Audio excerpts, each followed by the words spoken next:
Bismillahirrahmanirrahim.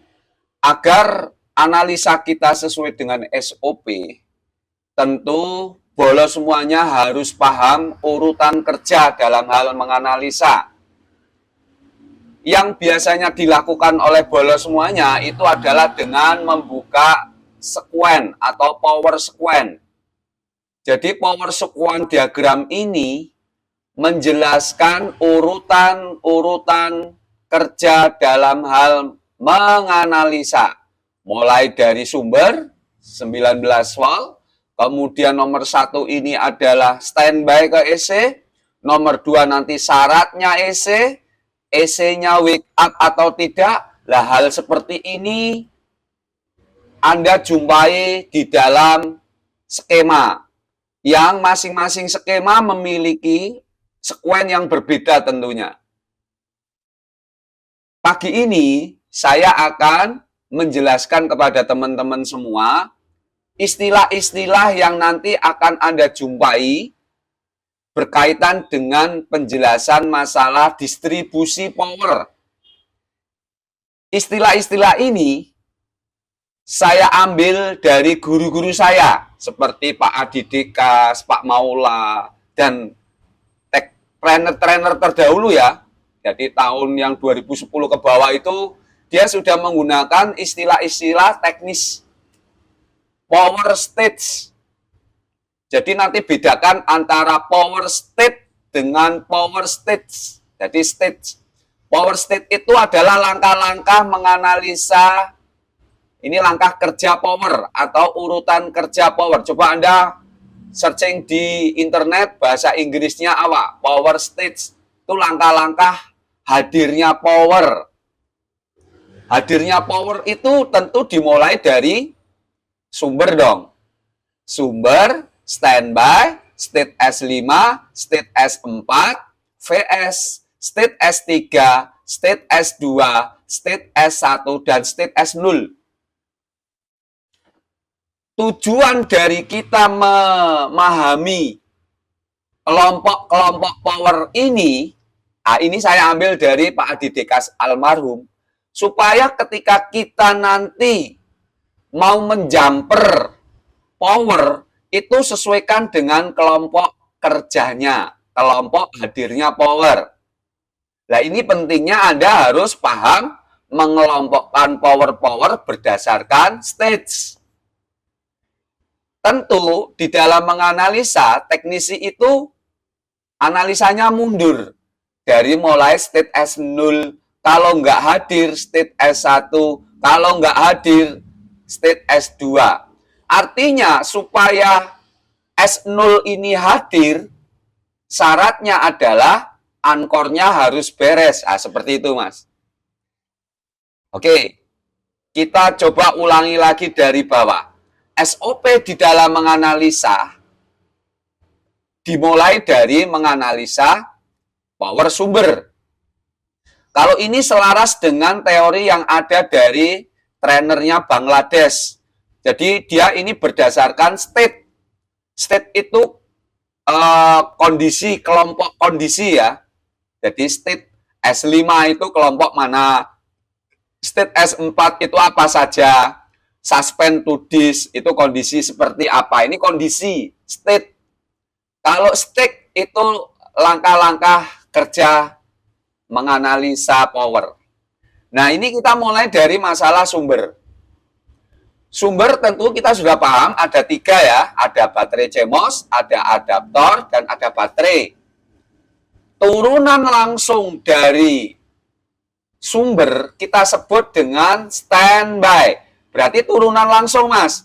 Dari baterai CMOS, turunan langsungnya namanya VCC RTC.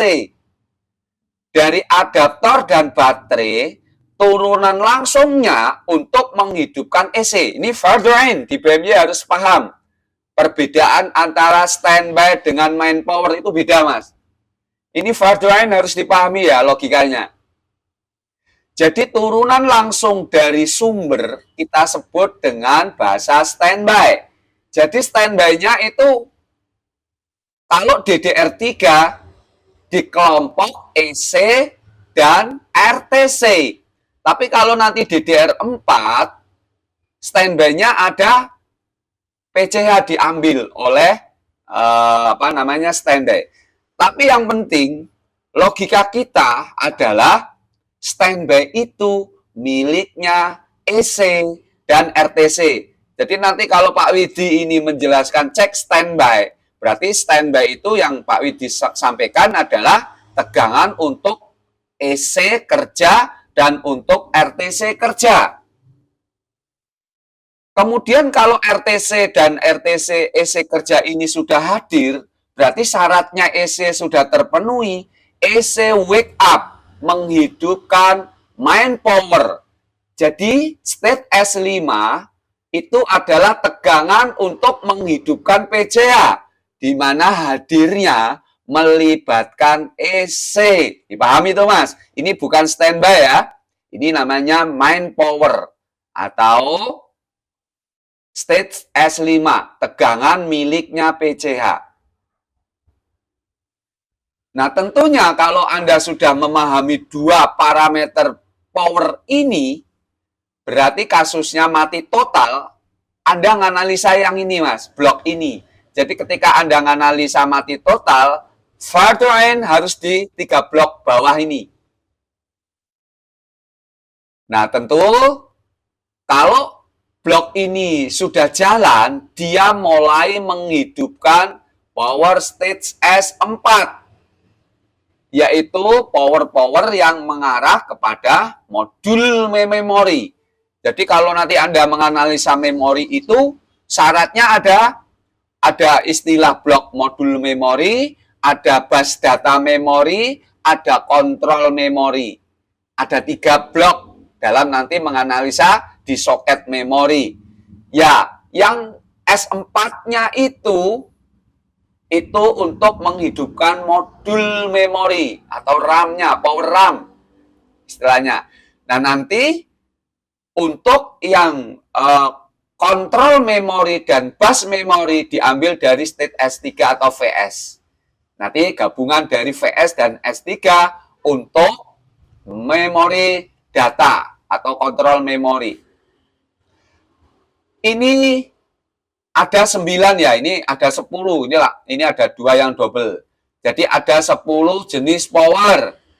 Sumber, standby, S5 yaitu untuk menghidupkan PCH, S4 untuk menghidupkan blok power memory, modul memori, VS. Nah ini teman-teman kadang kesulitan, Pak VS itu apa? Saya kesulitan di kelompok VS ya Mas. VS adalah dihasilkan dari power jenis switching, mau menggunakan MOSFET atau IC atau kaki 3, itu yang penting dia dihasilkan dari 2 sumber power utama ini, yaitu dari blok 3 dan 5 dan blok RAM, nanti diturunkan menjadi namanya VS. By the way, Anda harus paham, test pointnya tegangan VS itu ada di mana saja. Kemudian kalau VS ini sudah hadir, langkah Anda selanjutnya adalah power stage S3, yaitu untuk bus data memori dan kontrol memori.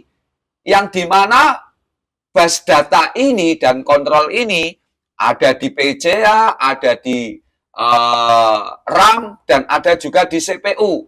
Jadi dia fleksibel. Yang penting tugasnya adalah untuk bus data dan kontrol memori. Itu power state S3. Sehingga ketika nanti Anda menjumpai kasus yang state S3 tidak hadir, tentu kita nggak bisa ngambil dari VS karena dia secara hadirnya berbeda, Mas. Jadi Anda tujuan menganalisa atau menjumper power, pahami dulu urutan kerjanya, tegangan yang hadir duluan itu yang mana. Jadi ada VS hadir duluan, baru state S3, yaitu untuk kontrol bus data dan kontrol memori. Kemudian kalau ada GPU, kita kelompokkan dengan power state S2. Jadi Anda nanti analisa selanjutnya, setelah ini beres, Anda harus mengukur power-power yang ada di GPU atau power state S2. Baru kemudian Anda ukur kelompok power state S1, yaitu uncore.